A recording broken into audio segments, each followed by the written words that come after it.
O meu sistema imunitário também já não estava muito bom. Sequer conseguia sair da cama, nunca tinha tido umas dores tão fortes. Aliás, teve que ser alguns familiares para me ajudarem com todo o processo. E desde essa altura, com os cuidados que eu tenho tido, nunca mais tive uma crise tão violenta. Na altura, eu cheguei a pesar 44 quilos. Inicialmente, não percebia o que se passava, mas podia ser fatal se perdesse tempo. Não levei muito a sério tudo o que estava a acontecer. Entretanto, fui para Portugal, depois fui de férias, tinha combinado férias com os amigos e andámos para ir a passear meia Europa. E no meio dessas férias realmente tive uma crise muito grave, em que já não deu para ignorar. Não conseguia comer, porque tudo o que eu comia tirava para fora. Comecei mesmo... foi a parte mais negra de toda a minha história. Acabei por fazer uma viagem de Londres para Paris, basicamente à base de um café e de um pedaço de chocolate, não é? Que são bombas para o intestino, mas porque estava efetivamente com medo de comer. Hilda Teófilo diagnosticou há 10 anos a doença de Crohn. Os sintomas apareceram de repente e exigiam uma intervenção rápida devido às crises de diarreia e um nível de hemoglobina muito abaixo do normal. No início eu não tinha nenhum conhecimento de nada a nível intestinal. Então comecei a ter sintomas depois de ter tido um diagnóstico do meu pai, muito mau na altura. E foi muito assustador porque a aparência física dele também apontava para uma pessoa que estivesse num estado terminal. E este baque emocional acabou por despoletar, porque a doença de Crohn também tem uma parte genética, que pode estar muitos anos adormecida, pode nunca se manifestar, mas esse baque emocional para mim foi o rastilho. A doença de Crohn é uma doença inflamatória do trato gastrointestinal. Afeta essencialmente a parte inferior do intestino delgado, íleo, e o intestino grosso, cólon, e pode acometer qualquer segmento do aparelho digestivo. É uma enfermidade crónica de causa exata desconhecida e provavelmente decorrente de uma desregulação do sistema imunológico. A enfermidade pode atingir vários estágios: leve, moderado, grave e até fulminante, pondo em perigo a vida se a vítima não tiver um acompanhamento médico rápido e eficaz.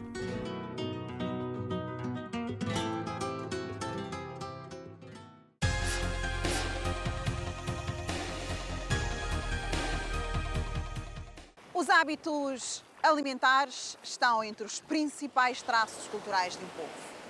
Se sempre foi essencial, a dieta saudável tornou-se hoje imperativa com a pandemia de Covid-19. A alimentação, que para alguns pode parecer um pequeno detalhe, é um fator essencial para o equilíbrio. Viaje connosco nesta abordagem e perceba mais sobre o papel do intestino no processo metabólico e nutricional. Na verdade, nem todos percebem o valor da nutrição e o papel do intestino neste processo que sustenta o corpo. O intestino é um órgão fantástico, não só pelo seu tamanho enorme, mas pelo papel crucial no funcionamento do organismo. O microbioma intestinal influencia vários aspectos da nossa saúde. É onde há trilhões de micro-organismos, incluindo bactérias, fungos e vírus. Sendo assim, não se pode dissociar a importância da alimentação no processo digestivo e metabólico. Os problemas gastrointestinais são vários e acometem cada vez mais um número maior de pessoas em Cabo Verde.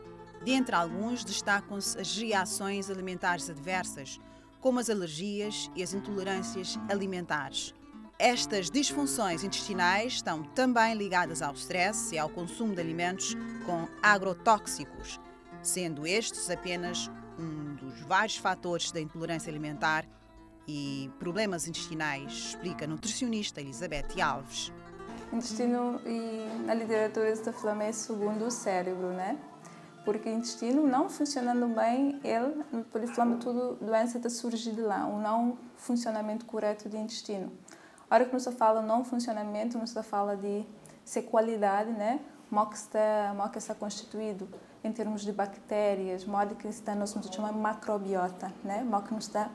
Aquele ambiente intestinal está, né? Que bactérias que não tem, que tipos de fungo que não tem, se não está com infecções de parasitas também. tudo que ela acaba por alterar aquele ambiente e leva à proliferação, né, a crescimento de bactérias, como está falando, patogênicas, bactérias maus, que trazem doenças.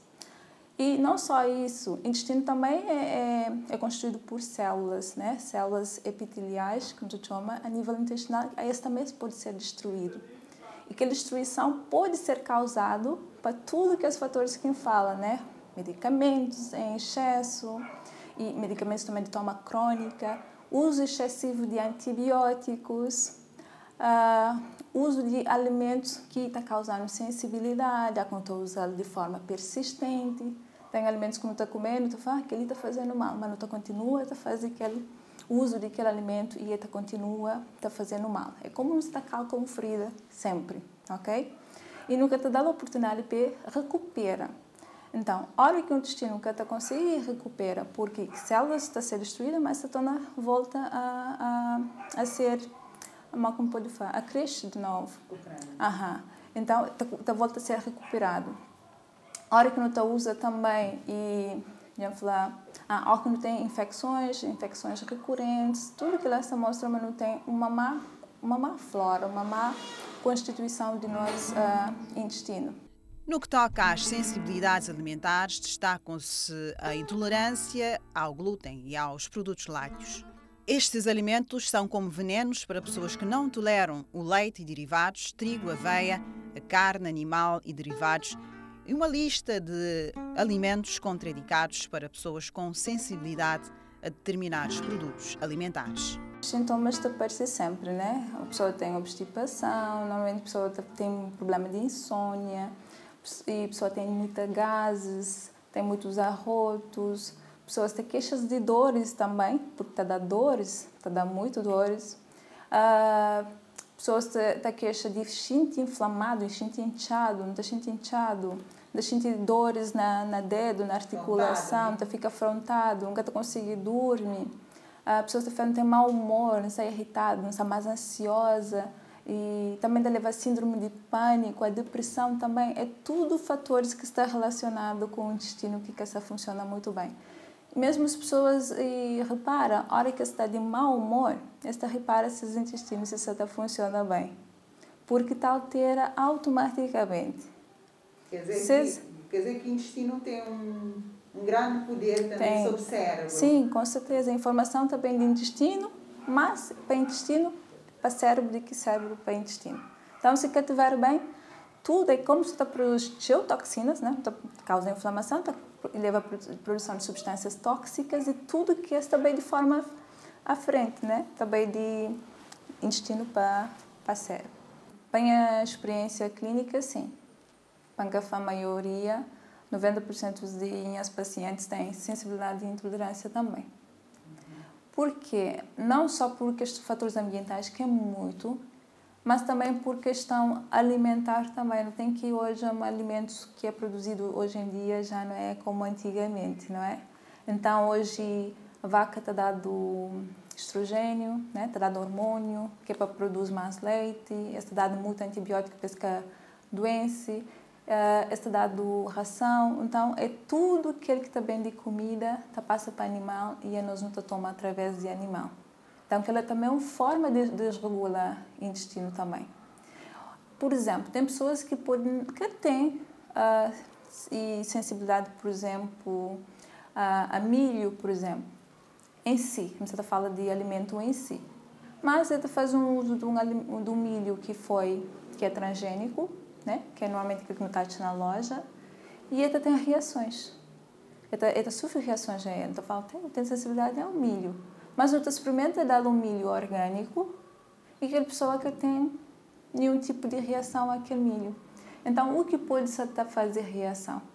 Pode ser porque aquele milho é transgênico, pode ser porque restos, às vezes pode ter restos de animal presente, restos de barata, restos de aqueles bichinhos naquele milho, forma de conservação daquele milho, mal que é conservado. Você tem fungo nele, você tem bactérias também e aditivos que estão utilizados também.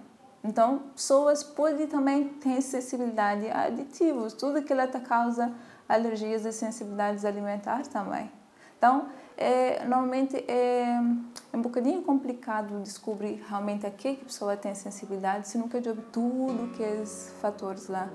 Normalmente o doente é submetido a exames e dieta de eliminação para detectar o tipo de sensibilidade alimentar, explica a nutricionista. Os celíacos são pessoas com sensibilidade ao glúten e a intolerância à lactose surge quando o corpo não possui enzima que ajuda na absorção do açúcar de alguns dos alimentos ingeridos, como o leite e derivados. Os sintomas assemelham-se aos problemas intestinais gástricos e podem até ser confundidos com alergias alimentares. No entanto, são dois assuntos que não se cruzam, explica a imunoalergologista Maria do Céu Teixeira. Pode também acontecer que as características do próprio alimento, nomeadamente a presença de toxinas, possam levar também a alterações a nível do indivíduo, e tudo isto, no fundo, é popularmente conhecido como, ou referido como alergias, e não são verdadeiras alergias. As alergias são, como eu já disse, resultam de alterações do sistema imunológico e são uma ínfima parte de todas estas reações que são referidas. E eu aproveito para, já que estamos a falar em alergias alimentares, aproveito para referir uma situação que a nós, técnicos de saúde, nos preocupa bastante, que são as alergias na criança pequena, nomeadamente a alergia ao leite. A alergia ao leite é destas todas a alergia mais prevalente, e aquela alergia ao leite e depois ao ovo, são alergias que, com o tempo, até podem passar. E a nossa grande preocupação é diagnosticar atempadamente as alergias ao leite. Portanto, isto não ser considerado uma situação de menor relevância. Portanto, diagnosticar atempadamente, tratar de forma adequada, porque a maioria destas situações revertem depois de um ano, mas desde que sejam adequadamente acompanhadas, diagnosticadas, acompanhadas e orientadas. E as mães fazem isso? Ainda há muito a ideia de que vai passar e que, portanto, não é preciso fazer grande coisa. E isto leva a situações de acompanhamento desadequado, de atitudes desadequadas, e que depois perpetuam esta situação.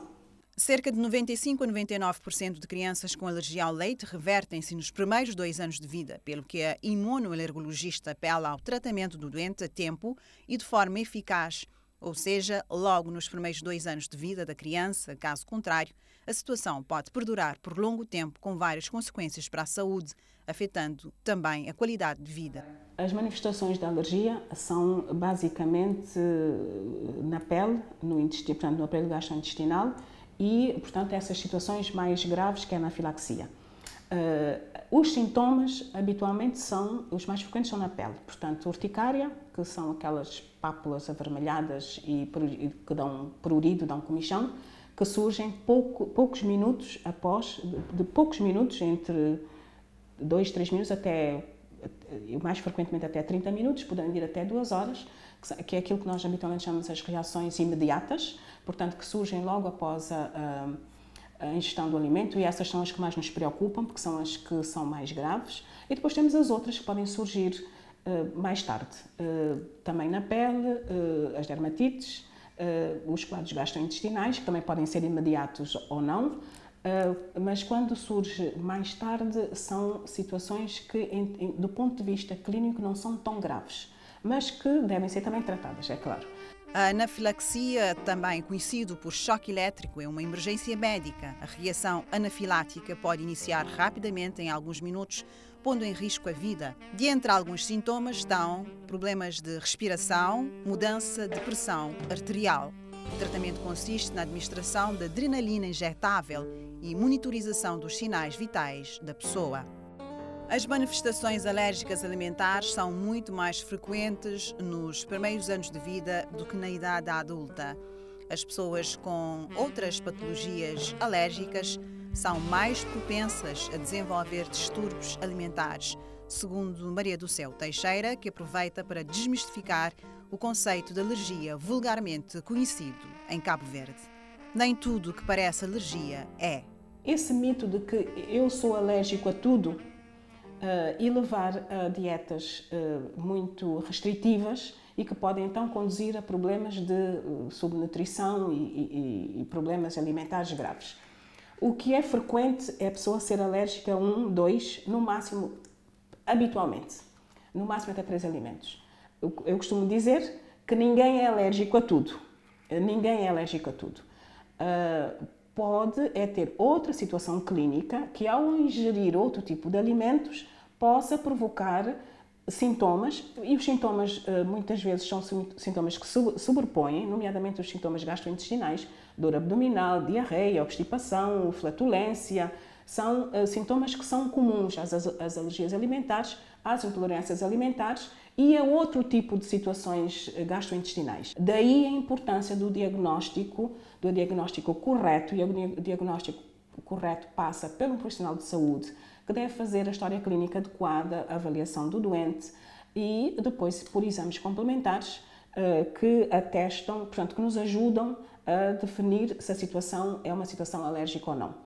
O tratamento das alergias passa única e exclusivamente pela evicção ou retirada do alimento, evitando a sua ingestão, diz a imunoalergologista. Como já deve ter reparado, são vários os transtornos que acometem o intestino.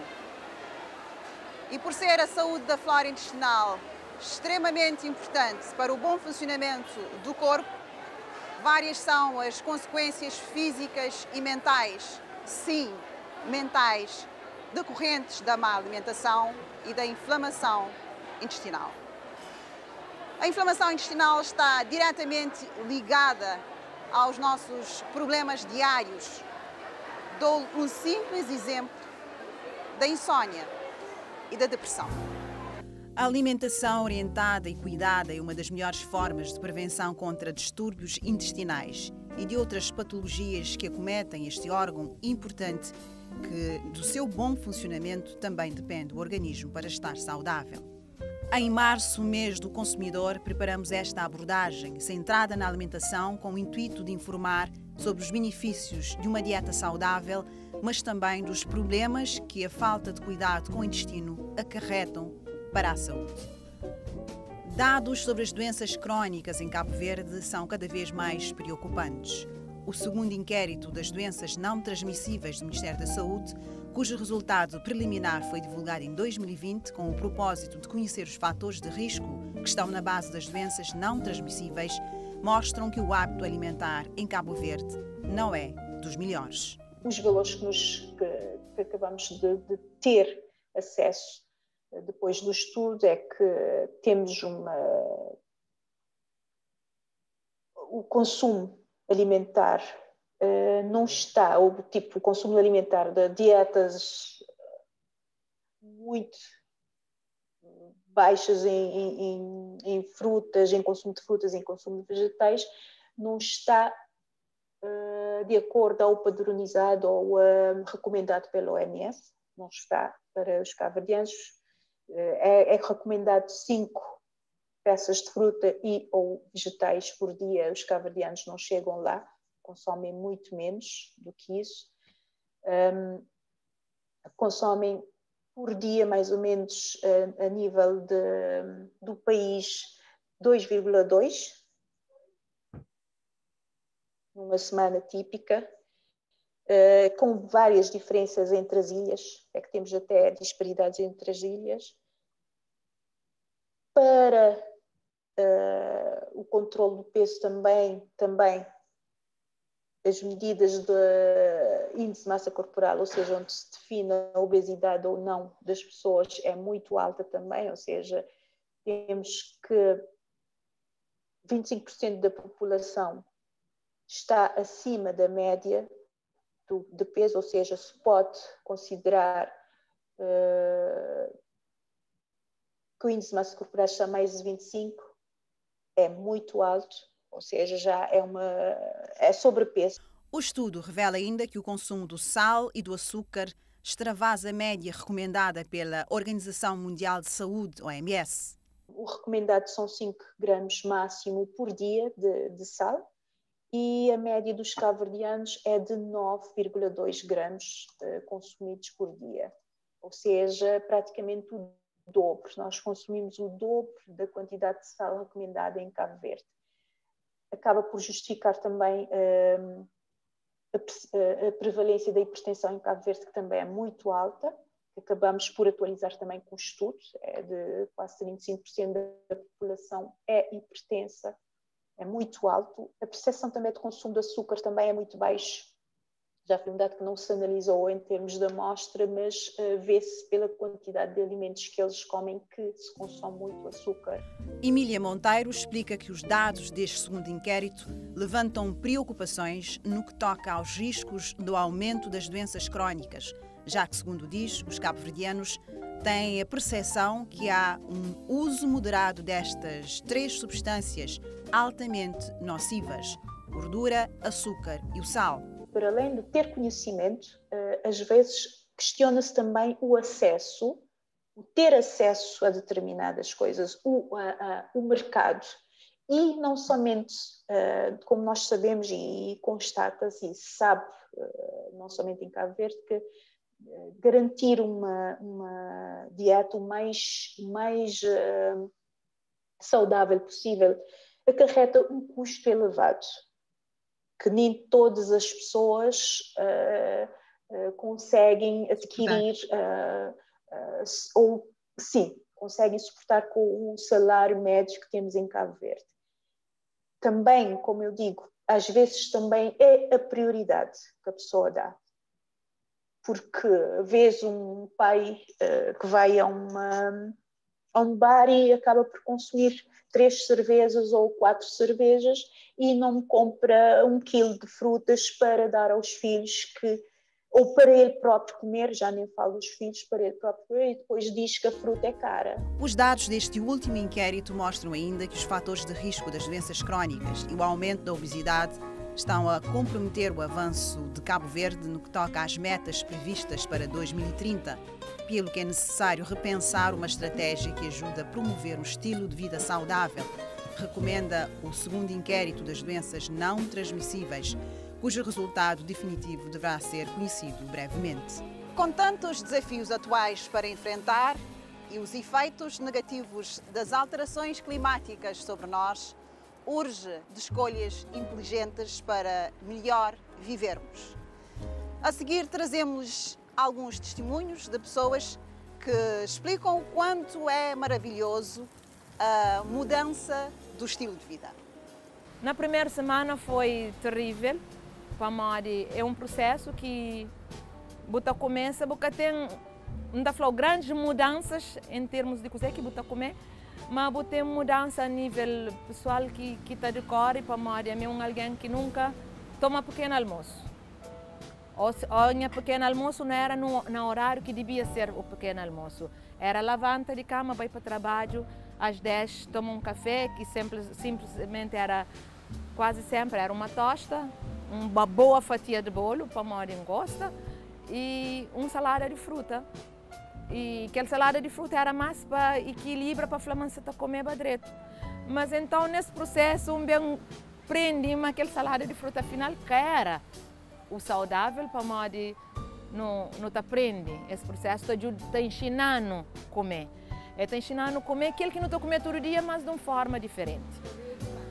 Precisamente, em vez de misturar aquelas frutas, tem tipos de fruta que você pode misturar, é tudo fruta. Então, aprende que lá, então, assumir certos catadá na nossa vida, pessoas com certas impossibilidades, no catadá, que tem tempo, que gosta, então que esse monte que não arranja para não mentir para nossa cabeça própria, para não falar não está levando vida direto. Para nós mesmos que acaba para impor certos catadá na nossa vida, pessoas com certas impossibilidades, no catadá, que tem tempo, que gosta, então que esse monte que não arranja para não mentir para nossa cabeça própria, para não falar não está levando vida direto. A mim tive uma vida de sedentarismo total durante 8 anos praticamente, que é a altura que me fica grávida de meu último filho, minha colher. Desde aquela altura nunca fazia exercício nenhum, comer, dieta, hoje a televisão passa dia, fim de semana dorme até meio-dia, para não gostar de cama, então tudo que ele hoje só contribuía para que ele vira que pensar que era saudável, mas que tinha nada de saudável. A água não bebeba de manhã um copo, às vezes não chegar no trabalho não pôr um copo de água riba de mesa, aquele copo de água fica em cima do almoço não já beber. Depois, às vezes à noite não torna a beber mais um copo de água, quer dizer, não está limitado a dois, 3 copos de água por dia. Quando não sabe no nosso organismo é a base de água, não tem que beber no mínimo 2, 3 litros. Então, tudo que ali foi um processo que embata aprende, embata consciencializa, mas era preciso fazer. E me como é uma pessoa que gosta de desistir de coisa fácil, ou que entra numa coisa até fim, nunca gosta de desistir, então continua a levar. E depois de uma semana, mesmo com aquele sacrifício, quando sobe na balança, hoje é menos 1 quilo, 2 quilos, começa a te animar, fala, Jesus do céu, o que é isso? Você esquece de boa às vezes, você deixa coisas que valores que bom, desde o início você conche, que você prende, que você esquece dela. Para morrer, a hora que gosta de alimenta e já pedi desculpa para meus filhos, para morrer durante 25 anos. A mim, como me gosta de Coca-Cola, então me era um Coca-Cola dependente. Então, tudo semana, 4 garrafas de Coca-Cola. A hora que vou fazer conta, hoje em dia, a hora que vou fazer conta, 4, 5 garrafas de Coca-Cola para semana e 5 contos ao mês. E a hora que me pensa, quando chegava na prateleira, não tinha que pagar, apanhava tantas bolachas de cada uma, sabe que aquele outro, mas não queria ter na casa. Quantas pastas de chocolate que ainda povo na casa. Agora, é um processo que você aprende. Aprende a comer, aprende a saber cozer que não comer, que hora que não comer. Para modo é que exige de mim um esforço financeiro extra, para modo tem que comer uma coisa diferente que é o habitual. Não é aquele arroz, aquele feijão, aquele peixe ou aquele carne que não comer todo dia, aprende a comer de uma forma correta. Estava com 82,7 kg, está pensando em comer bem, para todo dia está comer um prato de carne, dia um prato de carne, dia um prato de peixe, dia um prato de frango. Então, você estava com uma alimentação variada. Você está saudável, você está comer 6 refeições ao dia, 5, 6 refeições ao dia, e você está perdendo peso, você se sente saudável, você está com energias renovadas todo dia, você está sentindo bem comigo, com orgulho de todo dia se ver no espelho. Hoje a Ana Maria, afinal, eu consigo, feliz, braço na minha cabeça, dá beijo na minha cabeça, falei na cabeça quanto é importante para mim. Com 1,72 m de altura, Sandro Teixeira chegou a um máximo de peso corporal de 166 kg. O sobrepeso é um problema que enfrenta desde a tenra idade. O jovem nos conta como ocorreu o seu despertar. Afinal, sempre sonhou de ser atleta. Depois de uma conversa mesmo com minha esposa na casa, mesmo dia não sabia decidir ser mais direito. Não foi para mim, sempre foi direito. Não quer ser mais direito. Então, numa conversa doce, aquela cumplicidade, foi aqui, sabe? Tipo, não gosto.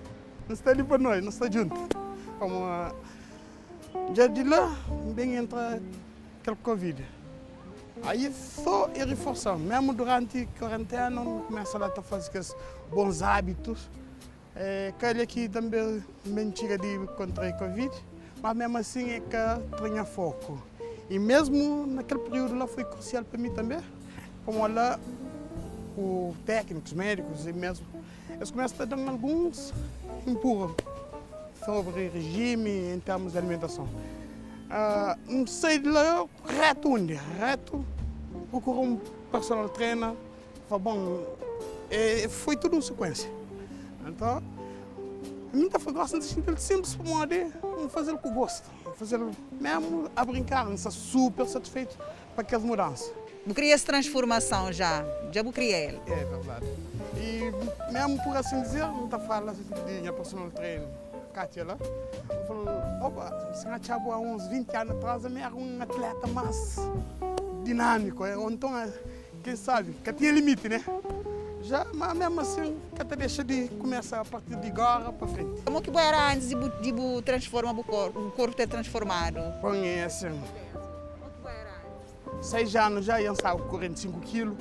6 anos de idade? Já. Lá, bem de marca, teve ganho uns plus 11 de peso na marca, na 3 dias ganha quase 15 quilos. E sabe com 6 anos, né? Depois, peso mais baixo que tentei agora foi 120 quilos, foi quando estava no ciclo preparatório, por 12 anos. Tenta falar sobre bullying.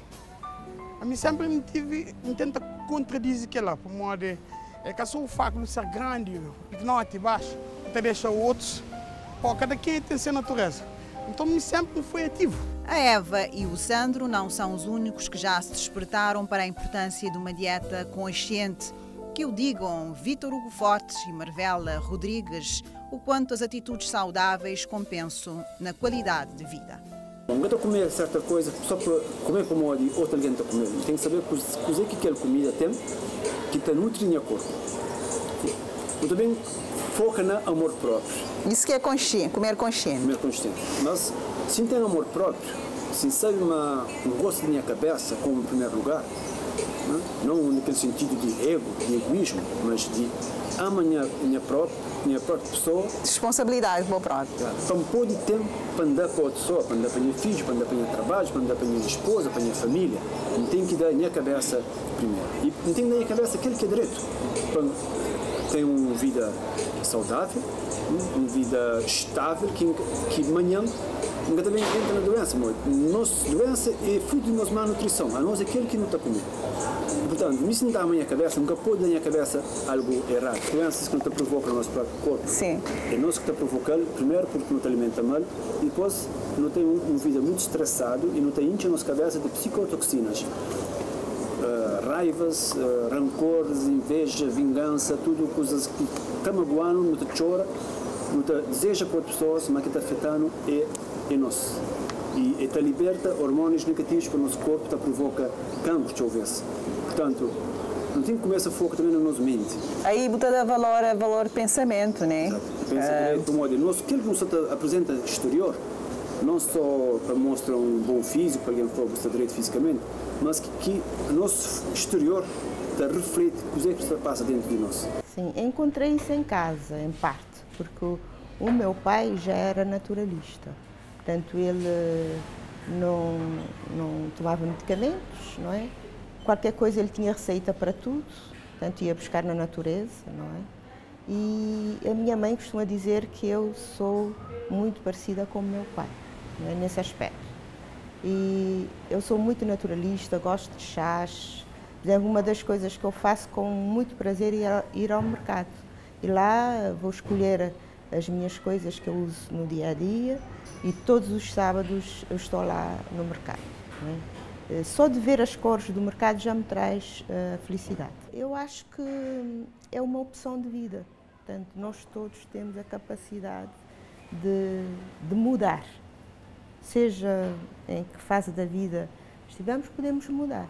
E com, às vezes, pequenas mudanças, vamos ver a transformação. As luzes sim, não é? Sim. Ainda há pouco, antes de sair, falei com uma pessoa que me diz, olha, eu estava muito mal, hoje acordei muito mal. Eu disse, e estás a beber água? Ele virou para mim e disse-me, por acaso não, deve ser água. Então eu falei de que eu tinha muitas enxaquecas, que a partir do momento que eu comecei a beber mais água, isso desapareceu completamente. Hábitos saudáveis começam logo de manhã, não sair de casa sem tomar o pequeno almoço, não é? É uma das coisas que eu fui habituada desde pequenina, porque a minha mãe também cultivava esse hábito, nunca nos deixou sair de casa sem tomar o pequeno almoço. Aliás, já levantar da cama, tomar um copo de água. Um copo de água. Eu às vezes tomo água com limão, às vezes tomo água de coco, também sou fã da água de coco. Faço eu não chamo de detox porque já fazia há muitos anos, eu chamo de vitaminas, não é? Faço sempre vitaminas. Uma das coisas que eu sempre fiz, que mais tarde eu descobri que é muito bom, é suco de beterraba. Eu sempre fazia suco de beterraba. Suco de beterraba eu passo para as minhas amigas. Eu sei que também usas na pele, já usaste no cabelo. Sim. Eu descobri que é muito bom para o cabelo. Tem assim por filosofia de vida ali, já muita gente tem necessidade de contínua. Já acabou mais, é o ser, é o espírito, é a alma, já que te pede só coisas que têm a ver com a terra, até para a gente centralizar, para centra, tudo aquilo assim. É pouco a pouco também, é um processo. Amor, tem uns coisas ainda que nunca só consigo sair dele. Plástico, por exemplo, nunca só consigo sair dele. Amor, também é preservação de saúde, de ambiente, de pessoas que trabalham ali, é um todo. É um todo. Já que são coisas independentes. Então, gosto de um todo que já tem que continuar com ele. E quem já está nele, se não falar, está contagia. É contagia. Tanto para a energia que está passa, para a aura, para o estado de espírito. E está contagia e pronto, está esperando que ele é o futuro. Né? Quanto mais pessoas não contagia, melhor. Praticamente não se fala, eu como digo, conheço pouquíssimas pessoas, muito poucas cá em Cabo Verde que dizem que têm alguma doença inflamatória intestinal e, por exemplo, às vezes eu tenho muitas pessoas amigas que chegam ao pé de mim e dizem eu estou com episódios de diarreia, eu estou com isto, eu digo assim, eu não sou médica, eu só posso falar um bocadinho da minha experiência ou como isto e o meu corpo reage, então só posso falar um bocadinho da minha experiência pessoal, não é? Mas há muitas pessoas com diarreias crónicas e isso não é normal. Estamos no sítio agroecológico de João Varela. Aqui, todas as culturas estão libertas de agrotóxicos. O coordenador desta quinta diz que a experiência tem surpreendido pela positiva. Para além das variedades, os produtos têm tido uma demanda enorme. Não está preparando nosso terreno, não está fazendo nossa compostagem. E não deixa também algumas partes de terreno para ocupar, como senão e mais tarde não diversifica também, por isso não tem variedades de plantas, não está consórcio, como na agricultura ecológica tem que exigir consórcios de planta para equilíbrios, não utiliza nesse tipo de contexto, não utiliza todo tipo de produção, mesmo de batata, e batata inglesa, batata doce, cebola, e cenoura, couve, flor, todo tipo de plantas, frutas. A produção agrícola biológica faz parte do programa do governo. Várias são as iniciativas legislativas implementadas que incentivam a produção biológica e medidas sustentáveis, segundo a técnica. Nesses 10 anos, no Poliflama, a experiência tem sido bom e é possível fazer agricultura ecológica na Cabo Verde? Já está provado que é possível, mesmo ainda tive ontem alguém. E mesmo que o custo está barato, mas de nós já tem conhecimento que não qualquer parte que não diga ou que não olhado, nossa produção tem que sair primeiro, porque já está bem conhecido na resistência de produção, no conhecimento e mesmo no sabor, com qualquer parte que não tem mesmo confiança na nossa produção, mas dá resultado mesmo. Essa já é herança de nosso país, né? Como é sempre nunca escapou, não agrotóxico, sempre se prima para ser natural, para ser aquele natureza para ser pior deixa que está. Então foi tipo uma bata contínua, nos filhos não bata contínua aquele mesmo linha de ser sem agrotóxico. Aí pronto, negócio com tudo informação que está disponível, então que tudo benefícios que tem já no pronto, negócio não pega a sério e não bate a levar. Já não salia até uns 4 anos, antes a irmã estava ali. Os irmãos antes tinham país antes de morrer. Então, depois nós não continuamos nessa senda ali de biológico. E qual que é a diferença? Essencialmente, gosto. Primeiro, para quem fisicamente gosto. Para além de tudo que é a diferença de que está fazendo impacto a nível de saúde. Então, mas gosto é diferente.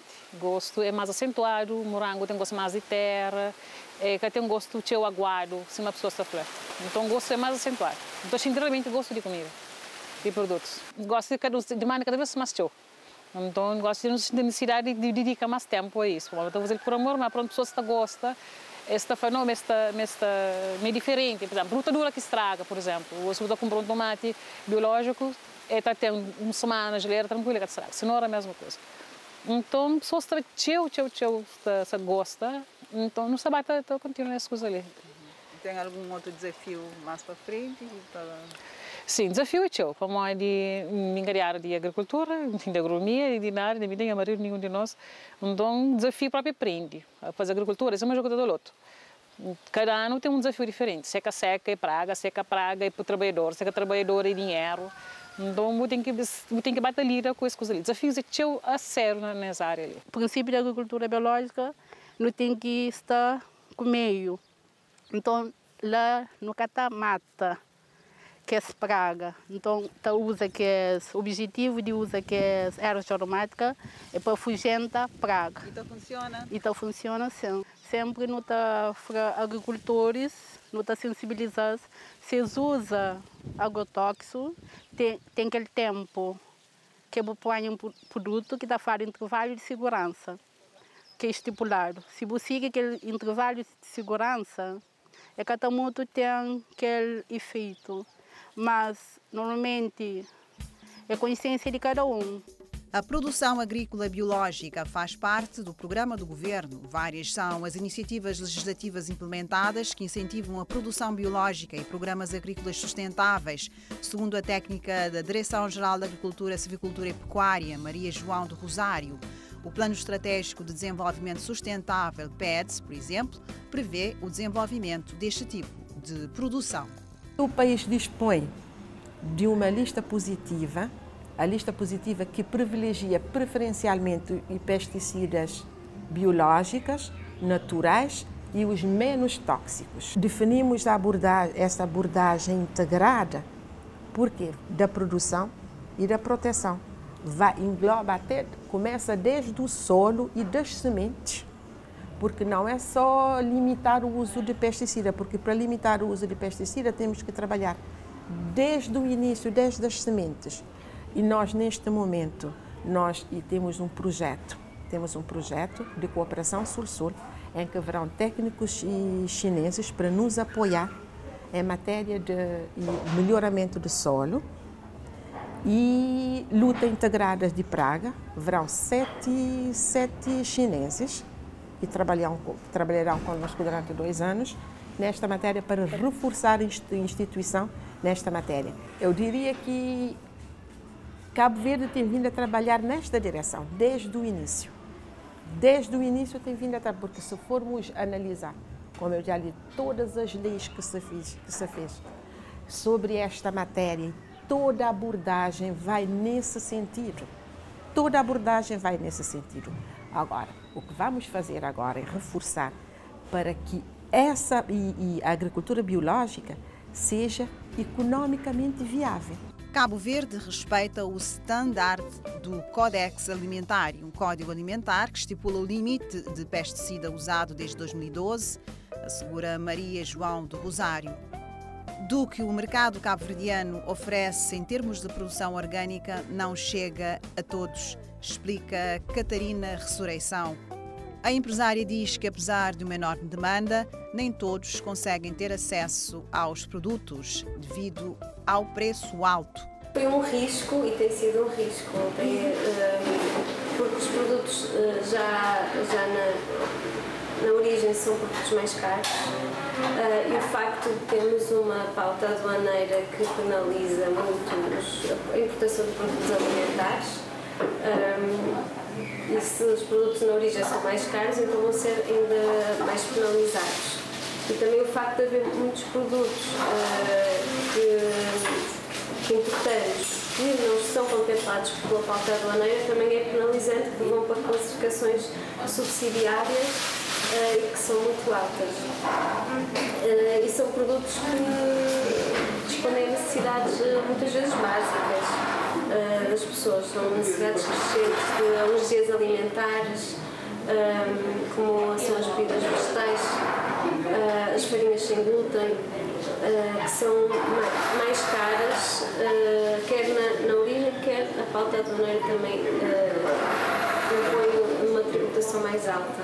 Procurar, agora esbarra nessa questão de ser um produto mais caro que não está acessível à maior parte das pessoas, então acaba por ser um nicho do mercado. Deveria haver uma melhor articulação entre a parte da saúde, da tutela da saúde e a tutela fiscal, porque de facto é a pauta aduaneira que vai ditar a cesta básica dos cabo-verdianos, porque a maior parte dos alimentos que estão no mercado nacional, infelizmente, são importados por todos os fatores que já conhecemos, não é?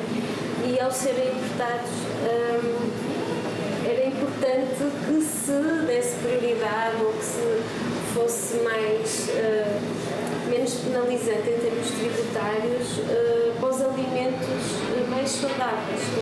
As taxas alfandegárias sobre os produtos biológicos são elevadas, pelo que nem todos que precisam conseguem acedê-los. Uma alimentação saudável é aquela que oferece ao organismo todos os nutrientes que precisa para funcionar bem. Para que haja esta garantia, precisa ser variada, equilibrada e segura. No que toca à segurança, os técnicos da ERS explicam como a instituição tem feito o controle da qualidade sanitária dos alimentos em Cabo Verde. O inquérito nutricional de Santiago foi realizado em 2019, no âmbito do projeto PERVEMAC. Temos feito a monitorização dos alimentos, né? Da quantidade de pesticidas e de contaminantes químicos. Então houve a necessidade de também se conhecer quanto, digamos assim, destes pesticidas ou destes contaminantes acabam por residir nos alimentos e serem consumidos pela população. Porque mesmo sabendo que a quantidade que existe nos alimentos não ultrapassa os valores recomendados internacionalmente, dependendo da quantidade que é consumida, pode ou não resultar num fator de risco à população.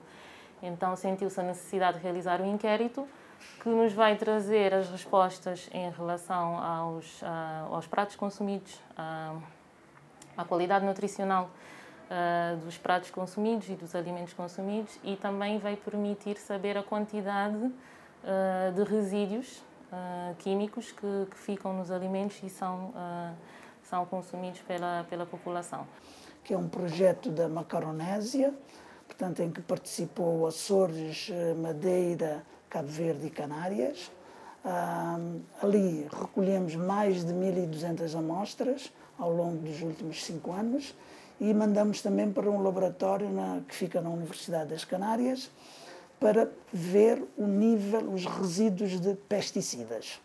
Portanto, numa primeira fase verificamos ali que os produtos produzidos localmente tinham resíduos de pesticida abaixo dos importados. Portanto, essa foi a primeira constatação que nós verificamos, que espantou um bocadinho todos nós.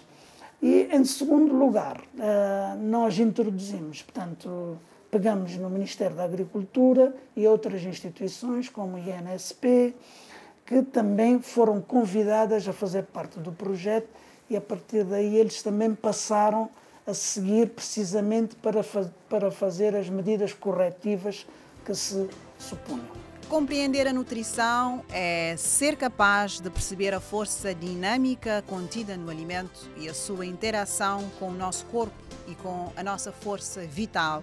Alguns especialistas defendem que a nutrição holística integrativa é o futuro, já que reúne todos os elementos para a cura do corpo e da mente. Afinal, fazemos parte de um sistema que integra corpo, alma e meio ambiente. E quando perdemos a interação com o meio, nos desconectamos de nossas origens, favorecendo desequilíbrios físicos e mentais. Já deve estar a concluir que a alimentação é muito mais do que um simples ato de levar a comida à boca, por ser uma matéria complexa e com vários envolventes. Comer é também um ato social e ambiental, se levar em conta que estamos a contribuir para um mundo melhor e mais sustentável. Há quem diga que é uma filosofia de vida, um modo de ser, que nos mostra o autocontrole e o valor da disciplina. Pense nisso e comece já a dar o seu primeiro passo.